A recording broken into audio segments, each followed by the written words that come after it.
Hello, dear students. Welcome to English class. Today we will do chapter number 6 of your book Moments. Name of the chapter is Weathering the Storm in Irsama, part 2. Because part 1 we have already done in the last lecture, in which we have come to know that Prashant, who had gone to his friend's house to spend some day with him, but there he and all the other people faced a dangerous cyclone in which many of the villages washed away the houses, the carcasses, the human beings and animals, everything.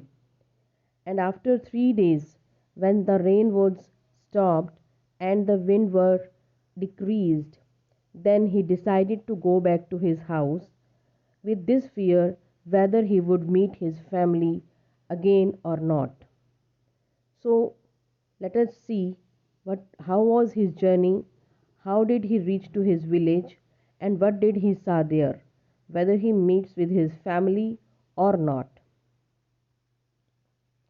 Eventually, Prashant reached his village, Kalikuda. His heart went cold. Where their home once stood, there were only remnants of its roof. Some of their belongings were caught, mangled, and twisted in the branches of trees just visible above the dark waters. Young Prashant decided to go to the Red Cross shelter to look for his family. So, after facing many troubles, after facing many hurdles in the water, when sometime he had to swim also when the water was up to the neck. Ultimately, when he reached to his village, he found his village name is Kalikuda. He found that only the remnants means only the some remaining parts of the houses were left. Otherwise, the whole village was washed away. And then in the dark water, only the some parts of the houses and trees, twisted trees, branches, and dead bodies were to be seen. Young Prashant decided to go to the Red Cross shelter to look for his family. Among the first people he saw in the crowd was his maternal grandmother. Weak with hunger, she rushed to him, her hands outstretched, her eyes brimming. It was a miracle. They had long given him up for dead. Quickly word spread, and his extended family gathered around him and hugged him tight in relief. Prashant anxiously scanned the motley, battered group. His brother and sister, his uncles and aunts, they all seemed to be there. So when he went to the Red Cross camp, at the very first people he saw his maternal grandmother, means granny. She was weak with hunger. She rushed to him when she saw him, her hands outstretched to hug him, and eyes were brimming, eyes were full of tears. Everybody was thinking that it was a miracle because Prashant thought that his family was alive and Granny thought that his grandson was alive. Quickly, the news spread out in the whole shelter about the about the life, about the living of Prashant. Then gradually all of the family members gathered there and hugged him tightly in relief. Prashant also met with all other people in the family. His brother, sister, uncle, and aunt, everybody was there. Then he also felt relaxed. Then he met his family back. By the next morning, as he took in the desperate situation in the shelter, he decided to get a grip over himself. He sensed a deathly grief settled upon the 2,500 strong crowd in the shelter. 86 lives were lost in the village. All the 96 houses had been washed away. It was their fourth day at the shelter. So far they had survived on green coconuts, but there were too few to go around such a tumult of people. So by the morning, as he took in, he faced a desperate situation in the shelter. He decided to get a grip over himself for this. Then he got some idea that in that shelter, approximately 2,500 people are getting shelter. 86 lives had been lost in the village, and all the 96 houses had been washed away. It was the fourth day of the shelter, but the people were able to survive on the availability of green coconuts, and they were also not too much that they could be given to everyone in such a crowd of people. Prashant, all of 19 years, decided to step in as leader of his village. If no one else did, he organized a group of youths and elders to jointly pressurize the merchant once again to part with his rice. Prashant, who was 19 years old boy, he decided to step as a leader of his village. He voluntarily organized a group of youth and elders from that crowd of people who were taking shelter and decided to pressurize the merchant once again to give some rice for the people. This time, the delegation succeeded and returned triumphantly. Delegation means the group of people who were going under the leadership of Prashant.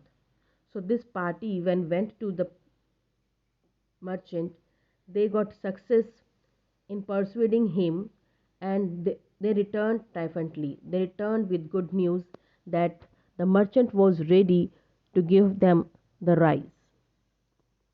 Wading through the receding waters with food for the entire shelter. So, in that water, they became able to arrange food for the entire crowd. No one cared that the rice was already rotting.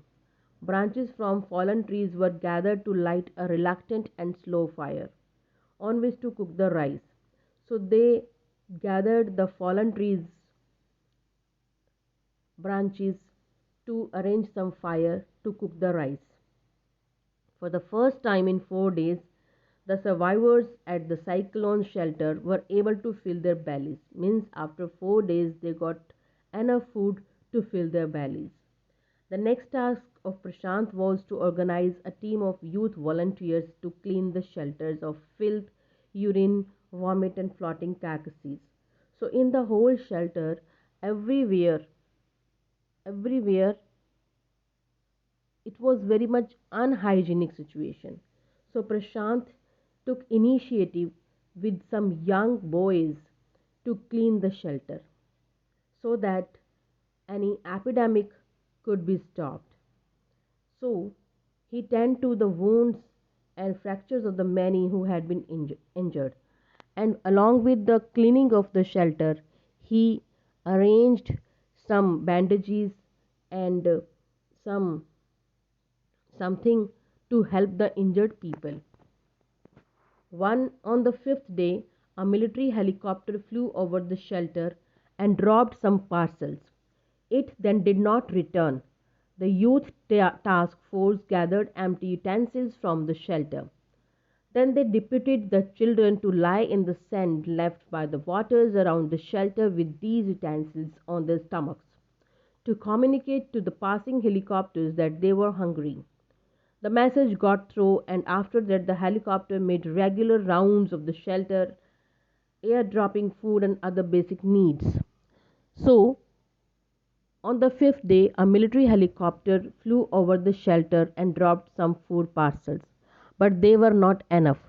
So it was decided that the children of the shelter, they were asked to lie on the ground by keeping some empty utensils on their bellies so that they could give the signals to the helicopters that they needed the food and other things. And luckily it was fruitful, and after this the helicopter started to make some regular rounds along with some food packets as well as some other basic needs. Prashant found that a large number of children had been orphaned.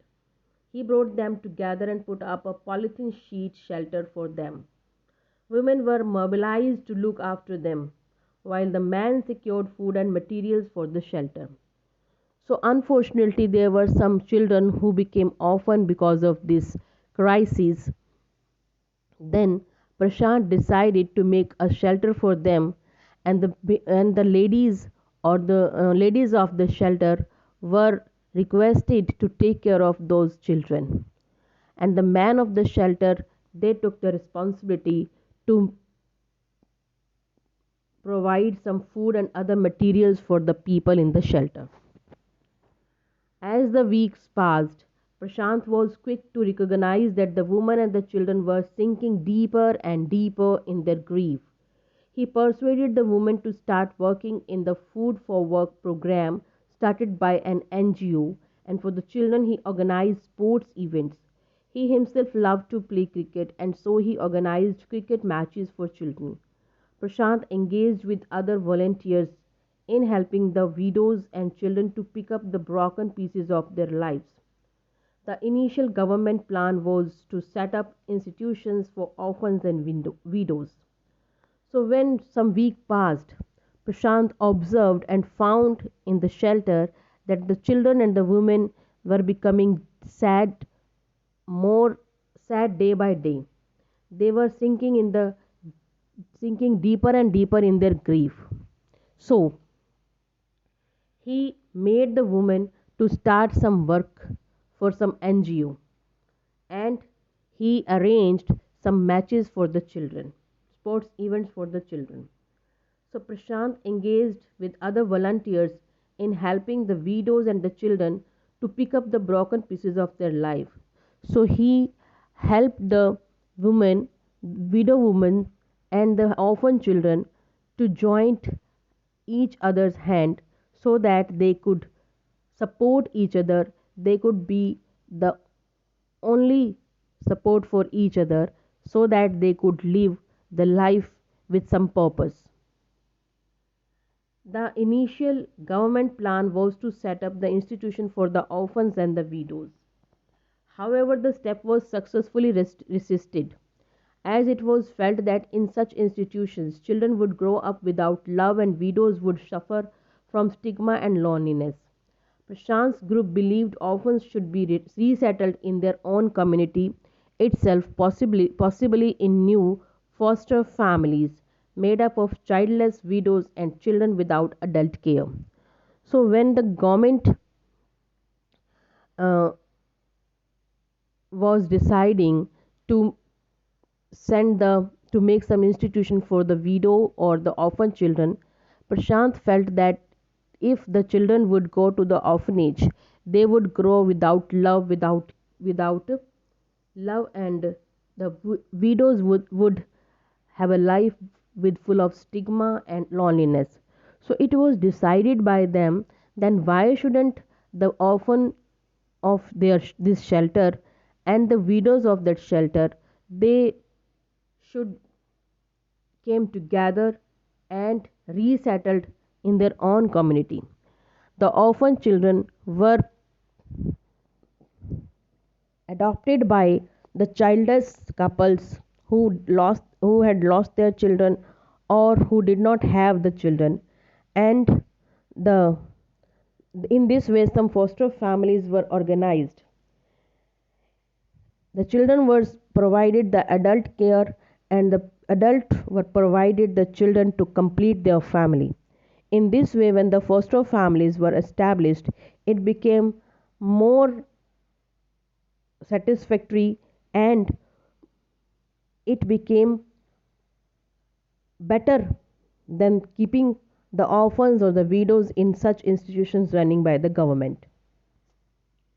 It is 6 months after the devastation of the super cyclone. This time Prashant's wounded spirit has healed simply because he had no time to bother about his own pain. His handsome, youthful face is what the widows and orphan children of his village seek out most in their darkest hour of grief. After the 6 months of this natural calamity of super cyclone, Prashant's wounded also started healing, because at that time Prashant did not take care of his own wounds.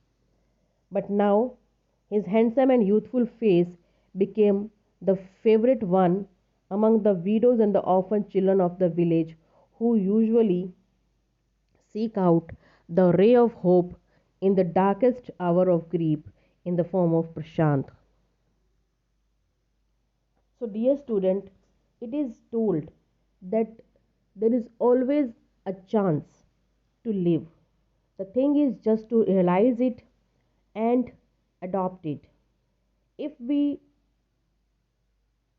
think that now there is no other hope to survive again, this is the wrong. Whenever we are alive, or how long we are alive, there is always a hope. And if a person does not give up the hope, obviously he can all definitely get he can definitely get one more chance to live again. And life always gives us many challenges, so we should always try to cope up with the challenges without thinking that what would be the result.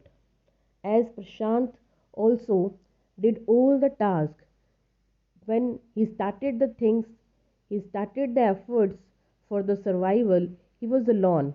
But gradually, the whole people of that shelter realized the need of the hour and give hand to hand with each other, and they came out from the stigma, they came out from the grief, they came out from the crisis. Thank you and have a nice day.